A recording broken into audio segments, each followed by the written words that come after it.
Welcome my YouTube channel Vyas Narayan miss. आज हम class 12th exercise 7.5 integral NCERT का question number 9 और 10 discuss करेंगे। क्वेश्चन नंबर 9 दिया है 3x plus 5 upon x cube minus x square minus x plus 1। इसका हमें इंटीग्रेशन कैलकुलेट करना है।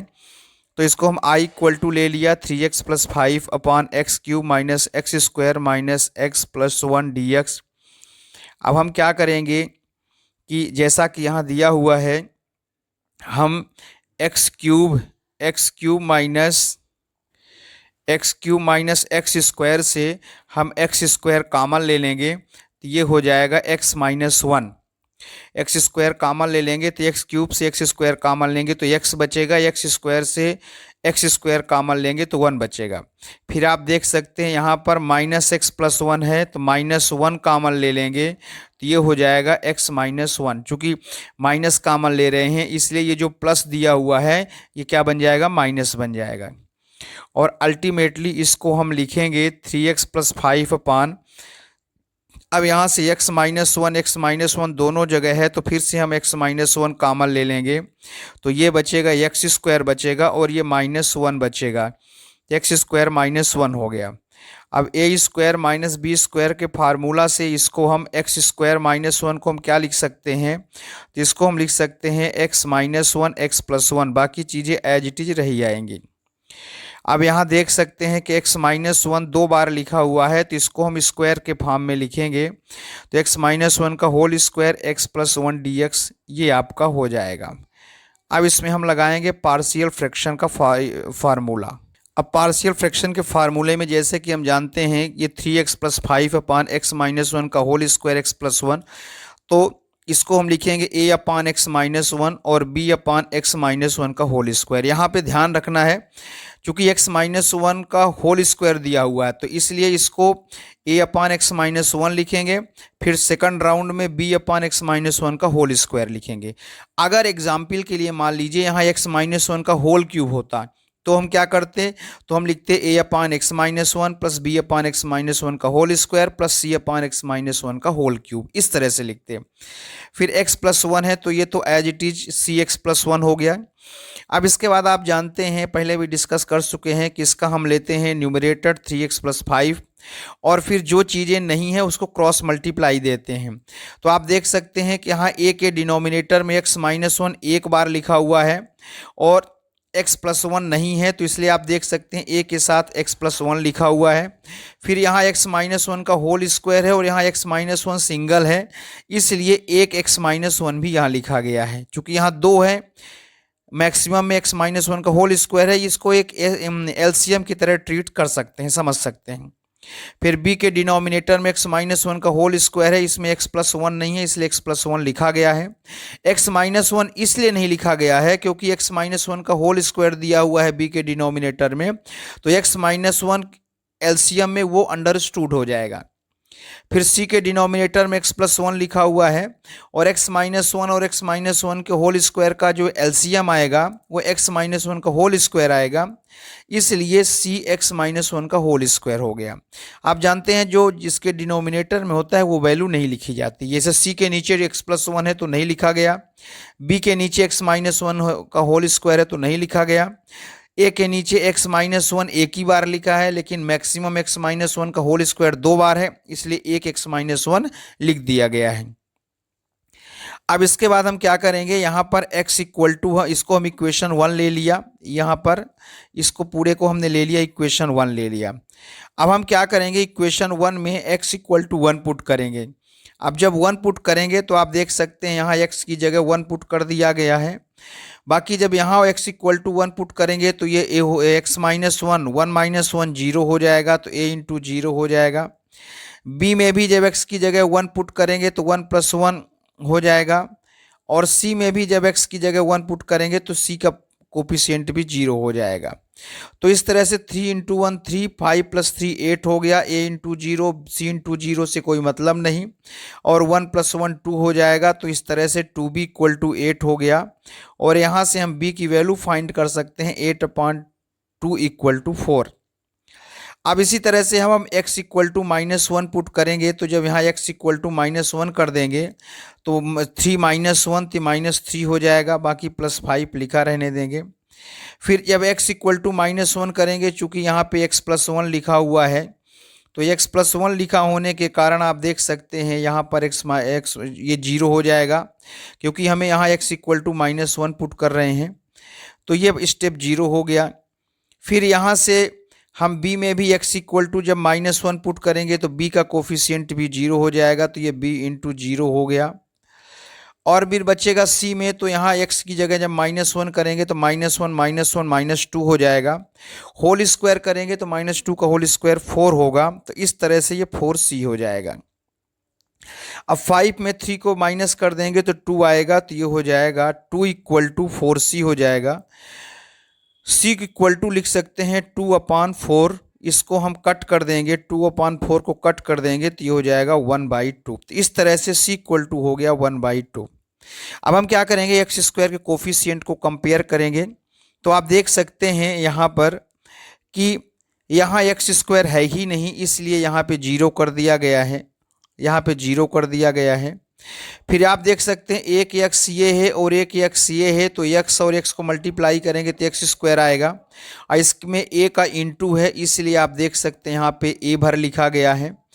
b में x एक ही बार है, एक्स स्क्वायर है ही नहीं, इसलिए b को नहीं लिखा गया। x -1 का होल स्क्वायर जब करेंगे तो एक्स स्क्वायर आएगा, और बगल में c लिखा हुआ है, तो इसलिए हो गया a + c। यहाँ से a इक्वल टू हो जाएगा -c, चूँकि c की वैल्यू लिखा है 1/2, तो a की वैल्यू हो जाएगी कितना, -1/2। अब ये जो a b c वैल्यू आई है उसको a की जगह, b की जगह और c की जगह हम पुट करके इसको इंटीग्रेट करेंगे, तो ये हो जाएगा आपका i इक्वल टू a की जगह हो गया -1/2, और चूँकि 1/x -1 है तो इसका इंटीग्रेशन x -1। फिर b की वैल्यू 4 है, तो 4 1/x -1 का होल स्क्वायर। फिर c की वैल्यू 1/2 है, तो ये 1/2x + 1। 1/x -1 का इंटीग्रेशन होता है log x -1, तो ये हो जाएगा -1/2 log x -1। फिर 1/x का जो इंटीग्रेशन होता है वो 1/x² का इंटीग्रेशन होता है -1/x। इसी तरह से 1/x -1 का जो होल स्क्वायर है इसका इंटीग्रेशन हो जाएगा -1/x -1, तो 4 का इंटू हो गया और -1/x -1। फिर 1/x + 1 का हो जाएगा log x + 1, और c जो है कांस्टेंट है जिसको हम इंटीग्रेशन के साथ हमेशा लिखते हैं। फिर हम 1/2 यहाँ से, और आपका जो 1/2 ये वाला है, यहाँ से हम 1/2 आपका कॉमन ले लिया।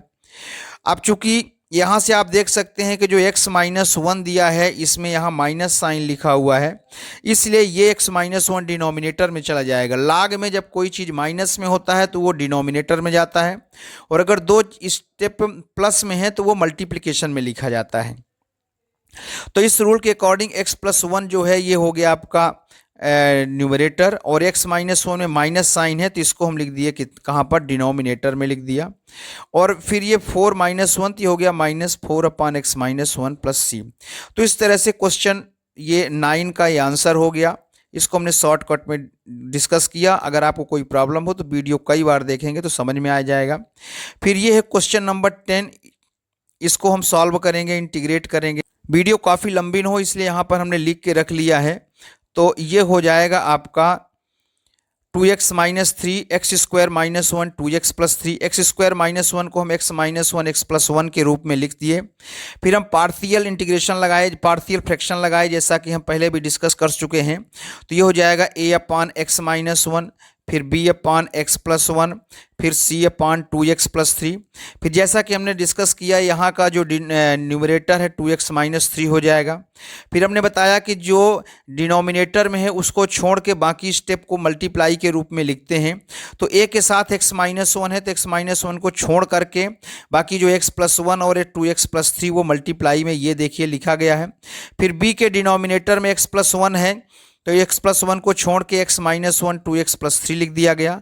c के डिनोमिनेटर में 2x + 3 है इसलिए इसको छोड़ करके x - 1 और x + 1 लिख दिया गया। इसको एक तरह से LCM के फॉर्म में भी कंसीडर कर सकते हैं, समझ सकते हैं। अब हम इक्वेशन 1 में x इक्वल टू -1 पुट करेंगे। ऐसा इसलिए करते हैं ताकि कुछ स्टेप जीरो हो जाए और कुछ स्टेप की वैल्यू हम फाइंड कर सकें, इसलिए हम करते हैं। x इक्वल टू -1 ही क्यों पुट कर रहे हैं, क्योंकि ऐसा करने से जो a की वैल्यू है ये जीरो हो जाएगी और c की वैल्यू भी जीरो हो जाएगी। तो यहाँ से x इक्वल टू -1 करेंगे तो x की जब यहाँ 2x minus 3x equal to -1 कर देंगे तो 2 इंटू -1 तो हो जाएगा -2 -3 हो जाएगा। आप देख सकते हैं x प्लस 1 है, जब x इक्वल टू -1 करेंगे तो 0 हो जाएगा, तो ये a इंटू 0 हो जाएगा। फिर b में x इक्वल टू -1 करेंगे तो यहाँ x लिखा है तो ये -1 और -1 मिलके -2 हो जाएगा। फिर यहाँ जब x इक्वल टू -1 करेंगे तो -2 और +3 तो ये -2 + 3 हो गया। c में x प्लस 1 है, जब x इक्वल टू -1 करेंगे तो स्टेप 0 हो जाएगा, तो ये हो जाएगा c इंटू 0। तो इस तरह से -3 और -2 मिलके हो जाएगा -5। a इंटू 0 लिखने की ज़रूरत नहीं है, c इंटू 0 लिखने की ज़रूरत नहीं है। -2 + 3, 3 में 2 को माइनस करेंगे तो 1 आएगा और -2 है तो हो जाएगा -2b और b की वैल्यू हो गई 5/2। वीडियो वैल्यू ना हो इसलिए हमने लिख करके एक्सप्लेन किया है। अब हम x इक्वल टू 1 पुट करेंगे, क्योंकि x इक्वल टू 1 पुट करने से भी कुछ वैल्यू हमें 0 मिलेगी। जैसे यहाँ x इक्वल टू अगर 1 पुट कर देंगे तो c की वैल्यू 0 हो जाएगी। अगर हम b में x इक्वल टू 1 पुट कर देंगे तो b की वैल्यू भी 0 हो जाएगी, तो बचेगी सिर्फ a की वैल्यू। यहाँ पर हम x इक्वल टू 1 पुट कर देंगे तो 2 इंटू 1 2 2 -3 तो ये हो गया आपका 2 -3 हो गया। a में x की जगह 1 कर देंगे तो 1 + 1 2 हो जाएगा और यहाँ भी x की जगह 1 कर देंगे 3 + 2 5 हो जाएगा। तो इस तरह से आप देख सकते हैं a 2 इंटू 5 हो गया, 5 इंटू 2 10a हो गया और a की वैल्यू मिल गई -1/10। तो इस तरह से हमें a और b की वैल्यू मिल गई। अब हमें c की वैल्यू फाइंड करनी है। तो इसके लिए हम क्या करेंगे, जैसे पहले करते आ रहे हैं, x² के कोफिशिएंट को हम कंपेयर करेंगे। प्रीवियस स्लाइड में देखते हैं कि यहाँ से देखिए x² यहाँ है ही नहीं। यहाँ जब x² नहीं है, यहाँ पर आप देखें x² नहीं है तो यहाँ 0 हो जाएगा। यहाँ x है और यहाँ भी x है तो x मिलके हो जाता है x² और ये 2 लिखा हुआ है इसलिए 2a आएगा। यहाँ भी 2 लिखा हुआ है इसलिए 2b आएगा और यहाँ x है और यहाँ x है तो इसलिए c हो जाएगा। तो x² के कोफिशिएंट को जब हम कंपेयर करेंगे तो होगा, ये हो जाएगा इक्वल टू में 0 हो जाएगा और ये हो जाएगा 2a 2b और +c हो जाएगा। a की वैल्यू आप देख सकते हैं, हमने बताया था -1/10 है और b की वैल्यू 5/2 है। अब आप यहाँ से देख सकते हैं कि 2 और 10 जब कैंसिल होगा तो -1/5 बचेगा, तो -1/5 हो गया। फिर यहाँ से देखिए कि 2 से 2 कैंसिल हो जाएगा तो सिर्फ 5 बचेगा और 5 को जब 5 से क्रॉस मल्टीप्लाई करेंगे तो ये हो जाएगा -1 + 25/5। 25 में 1 को सब्ट्रैक्शन कर देंगे 24 आ जाएगा और इसको जो हम दूसरे साइड में ले जाएंगे तो c इक्वल टू -24/5 आ जाएगा। ए बी सी की इन सभी वैल्यू को हम यहाँ पर हम जो है पुट करेंगे, इस स्टेप में हम ए बी सी की वैल्यू पुट करेंगे और इसको फिर हम डायरेक्ट इंटीग्रेट कर देंगे। तो इस तरह से ये हो जाएगा, a की वैल्यू हो जाएगी -1/10 और 1/x - 1 dx, b की वैल्यू 5/2 हो जाएगा और 1/x + 1 और 1/x + 1 dx हो जाएगा।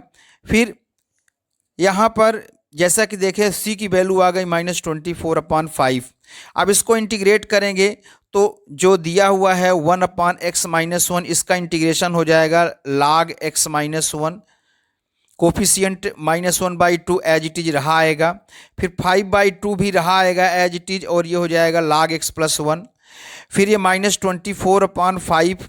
अब यहाँ ध्यान रखना है 1/2x + 3 का हो जाएगा log 2x + 3। लेकिन मैं बार बार डिस्कस कर रहा हूँ, इंटीग्रेशन में x का जो कोफिशिएंट होता है वो डिवाइड के फॉर्म में जाता है और यहाँ जो x का कोफिशिएंट है वो कितना है 2 है, इसलिए आप देखिए यहाँ पर डिवाइड के फॉर्म में गया और यहाँ जो है 2 से 24 कैंसिल हो जाएगा तो कितना बचेगा 12। तो देखिए आप यहाँ से देख सकते हैं कि जो ये स्टेप है उसको एज इट इज लिख दिया गया है, इस स्टेप को भी एज इट इज लिख दिया गया है और यहाँ जो है 24 से 2 कैंसिल होगा तो -12/5 log 2x + 3 लिखा गया है। तो ये हो गया आपका आंसर क्वेश्चन नंबर 10 का। वीडियो काफ़ी लंबी हो रही है इसलिए सिर्फ हम 2 क्वेश्चन डिस्कस करेंगे, काफ़ी इंपॉर्टेंट है। कोई डाउट हो तो कमेंट बॉक्स में कमेंट कर सकते हैं। Thank you very much.